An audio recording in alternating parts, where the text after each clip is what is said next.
yung napakalaki na mga tubo na goma na bago na yun ang in-install natin dito. Yung mga nakikita ninyong mga butas dito, yung mga drainage, ang sa ilalim niyan ay yun na nga, yung ating mga malalaki, mas malaki pa sa tao. Yung malalaki na tubo na dinagay natin para makapag-drain na mabilis at hindi na magbaha dito. Mabuti naman, mukhang effective naman dahil kausap ko lahat yung ibang mga tiga rito at nila ay dati lumalampas daw sa second floor yung tubig dito kapag umuulan kahit kaunti lang.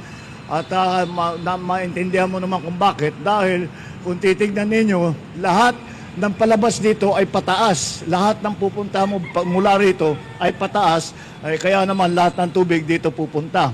Kaya yung drainage importante. At itong tubig na drain dito ay dinadala sa San Juan River. Yan ang plano natin. At ang susunod na problema na kailangan natin lutasin ang pagkolekta ng basura.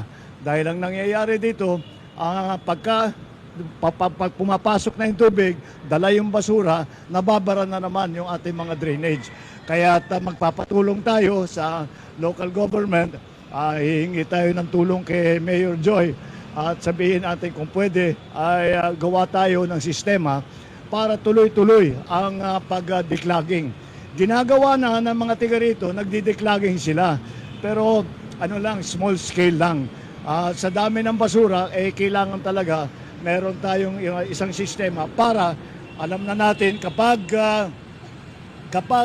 uulan ng malakas ay tiyakin natin na lahat ng basura ay makolekta at pagkatapos ng ulan ay may madadala pa rin basura, magdi-declogging ulit. At kaya pagka naayos natin yan, palagay ko mararamdaman. Ngayon pa lang nararamdaman na raw nila na hindi na tumataas yung tubig at kapag may tubig na umiipon dito ay mabilis naman mawala. Hindi kagaya ng dati na ora-orada bago sila makapasok dito sa kanilang mga lugar.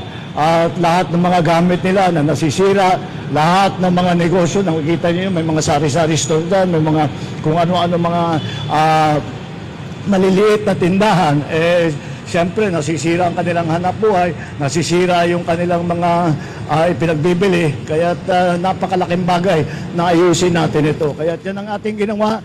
Patuloy natin itong gagawin. At ito ay dito pa lang ito, sa 1/2 pa lang ito, kalahati pa lang ito. Gagawin din natin yan dun sa kabila para talagang mabilis ang takbo ng tubig, mabilis ang paglabas ng tubig at hindi na mababaha rito sa G. Araneta Avenue dito sa Tatalon. Maraming salamat. Good morning.